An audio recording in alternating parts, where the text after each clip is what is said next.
हाय बच्चों, कैसे हो? फाइन। तो माई सेल्फ विष्णु सोनी वापस से को डिजिटल ऑनलाइन प्लेटफॉर्म पर आपका वेलकम।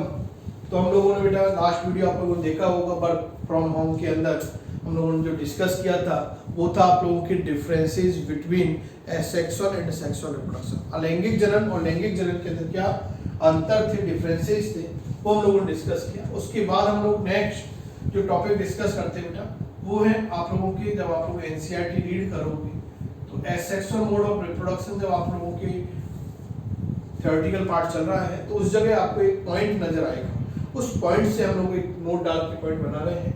वहां लिखा हुआ आप लोगों के कि जो जलकुंभी है, आइकोर्निया का जो प्लांट होता है, वाटर हाइसिंथ जलकुंभी जो होती है आइकोर्निया, उसको टेरर ऑफ बंगाल कहा जाता है, बंगाल का आतंकवादी कहा जाता है। तो क्या है, जलकुंभी को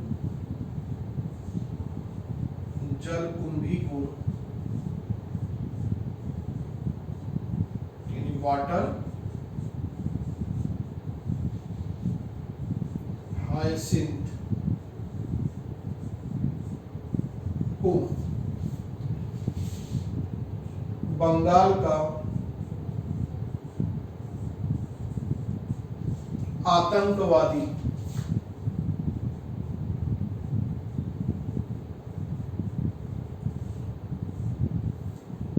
कहा जाता है।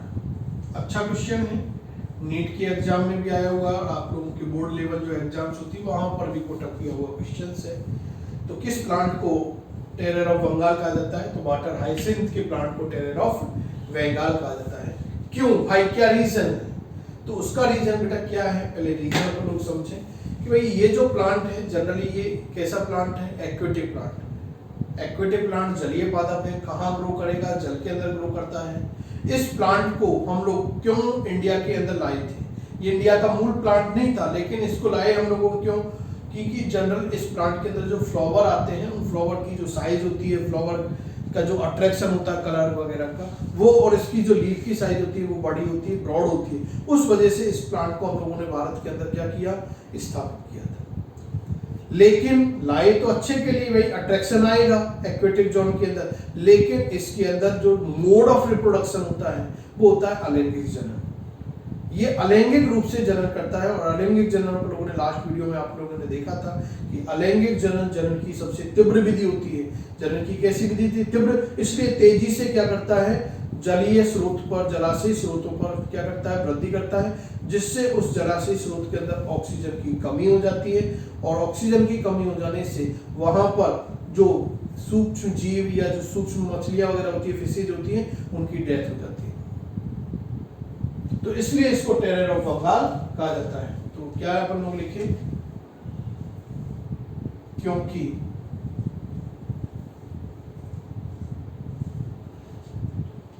यह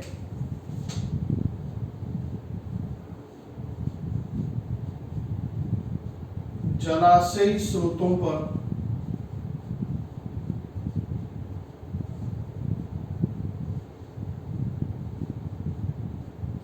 अलैंगिक जनन द्वारा तीव्रता से वृद्धि करता है, तीव्रता से वृद्धि करता है, जिससे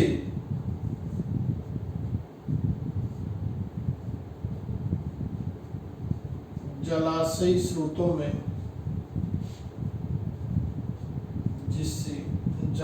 स्रोतों में ऑक्सीजन की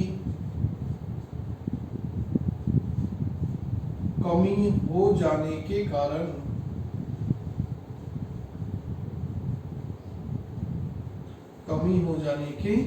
कारण सूक्ष्म जीव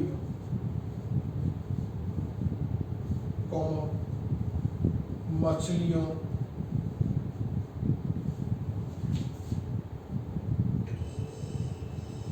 आदि की मृत्यु हो जाती है। इसलिए इसको टेरर ऑफ बंगाल कहा जाता है।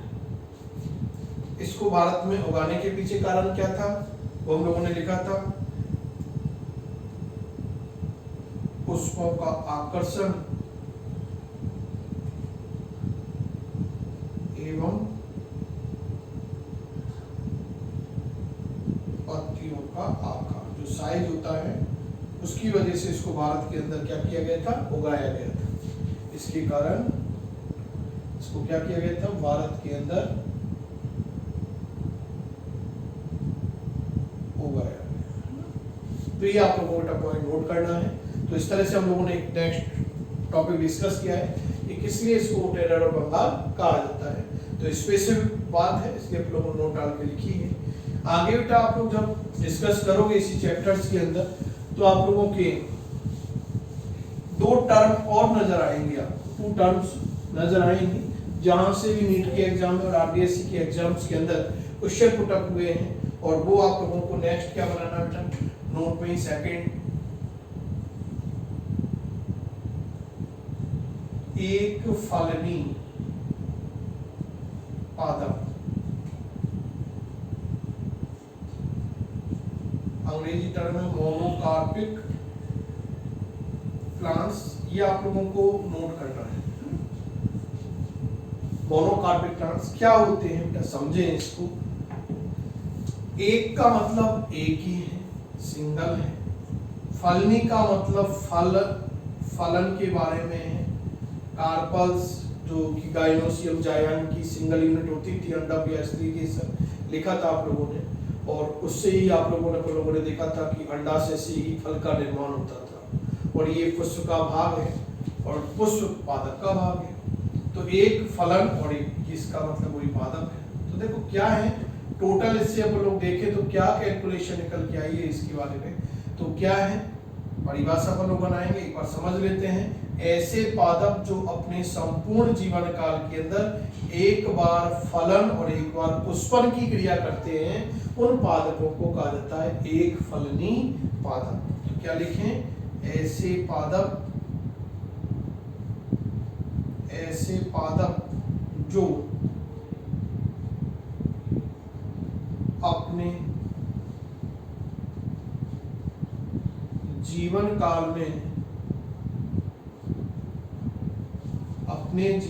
में एक बार पुष्पन एवं फलन करते हैं,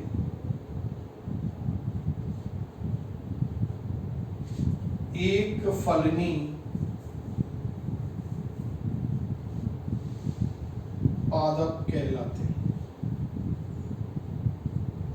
एक फलनी पादप कहलाते हैं। सामान्यतः जो अधिकांश एक वर्षीय जो पादप होते हैं एनुअल प्लांट्स होते हैं, और जो द्विवर्षीय पादप होते हैं वो मोस्टली एक वर्षीय और द्विवर्षीय पादप कैसे होते हैं, एक फलनी होते हैं। तो ये इसके उदाहरण हो गए। आगे यहाँ तक आपको नोट करो। नेक्स्ट हम लोग थर्ड जो बात करेंगे,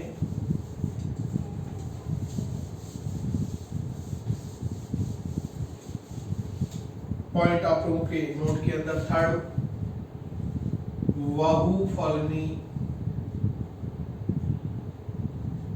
पादप। कौन सा पादप बेटा, बहुफलनी पादप, पॉलीकार्पिक प्लांट्स। क्या होते हैं, बहु का मतलब 2 से अधिक, कार्पिक का मतलब वही फलन, पादप का मतलब पादप। टोटल जोड़े तो क्या निकाल के रिजल्ट लेके आए, ऐसे पादप जो अपने संपूर्ण जीवन काल के अंदर, ऐसे पादप जो अपने संपूर्ण जीवन काल के अंदर 2 या 2 से अधिक बार पुष्पन और फलन की क्रिया करते हैं, ऐसे पादपों को बहुफलनी पादप कहा जाता है। तो क्या नोट करें,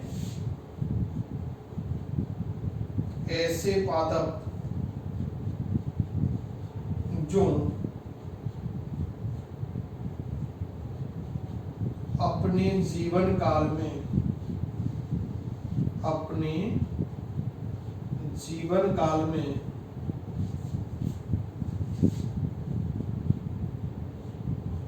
2 से अधिक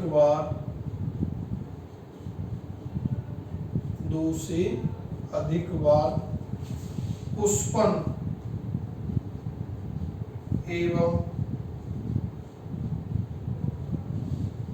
फलन करते हैं,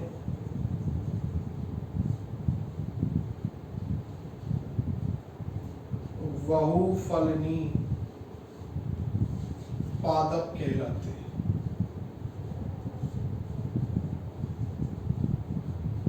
बहुफलनी पादप कहलाते हैं। उदाहरण की बात करें तो बेटा अधिकांश जो बहुवर्षीय पादप होते हैं, पेरिनियल जो प्लांट्स होते हैं, ये अधिकांश बहुवर्षीय पादप कैसे होते हैं? पॉलीकार्पिक नेचर के होते हैं। अपवाद भी हैं, अपवाद। तो अपवाद में बेटा आपको 2 प्लांट याद रखने हैं। एक प्लांट तो आपके बांस की जातियां, बैम्बो स्पीसीज, एक तो बांस की जातियां, और एक है आप लोगों के बेटा नीला कुरंजी पादप, जो कि केरल, तमिलनाडु, कर्नाटक की नीलगिरी की जो पहाड़ियां हैं वहां पर ये पादप तेजी से वृद्धि करता है, नीला कुरंजी पादप। इन पादपों के अंदर ये जनरली है तो बेटा क्या है?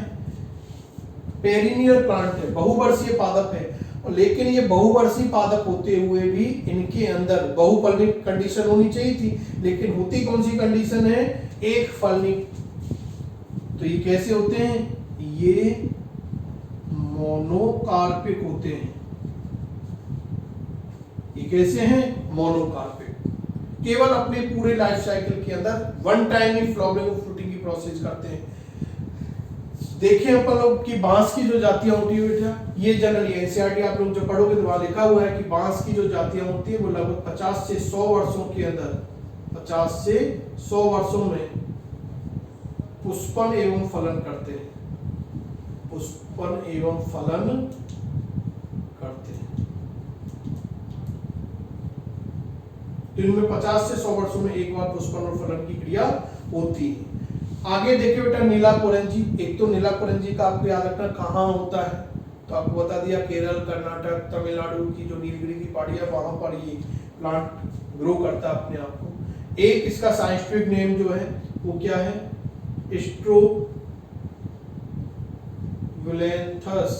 स्ट्रोलेंथस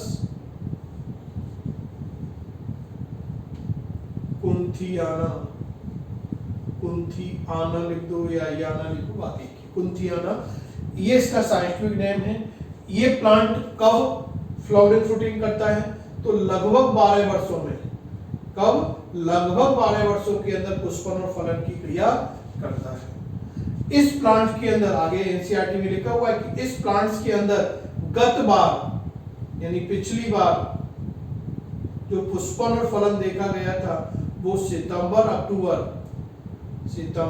अक्टूबर 2006 के अंदर देखा गया था। तो अगली बार जब 2006 में देखा गया तो अगली नेक्स्ट टाइम कब आना चाहिए? इसके अंदर सितंबर अक्टूबर 2018 के अंदर पुष्पन और फलन हो जाना चाहिए, क्योंकि 12 वर्षों में ये लगभग क्या करता है? पुष्पन और फलन की क्रिया करता है। आया नहीं आया, फ्लावरिंग फ्रूटिंग हुई है नहीं हुई, हम लोग कब वैलिड मानेंगे? जब तक एनसीईआरटी में वापस से अपडेटिंग नहीं आए। तो फिलहाल आप लोगों को यही ईयर याद रखिए कि 12 वर्षों में होती है। पिछली बार कब हुई थी, तो नेक्स्ट टाइम कब होनी चाहिए। साइंटिफिक नेम क्या होता है, बांस के अंदर कब होती है, ये क्या है? अपवाद है। तो इस तरह से बेटा आप लोगों ने आज के इस वीडियो के अंदर क्या डिस्कस किया? आज के इस वीडियो के अंदर हम लोगों ने डिस्कस किया है फर्स्ट वाटर हाइसिंथ के बारे में कि उसको टेरेरा बेंगाल क्यों बोला जाता है। नेक्स्ट हम लोगों ने मोनोकार्पिक प्लांट्स और पॉलीकार्पिक प्लांट्स हैं उनके बारे में डिस्कस किया। What is monocarpic plant, what is polycarpic plants, उनके विद एग्जांपल विद एक्सेप्शन हम लोगों ने आज ये डिस्कस किया है। यदि यहाँ तक आप लोगों को कोई भी प्रॉब्लम हो तो आप लोग मेरे से कांटेक्ट कर सकते हैं। तब तक के लिए गुड बाय, थैंक यू।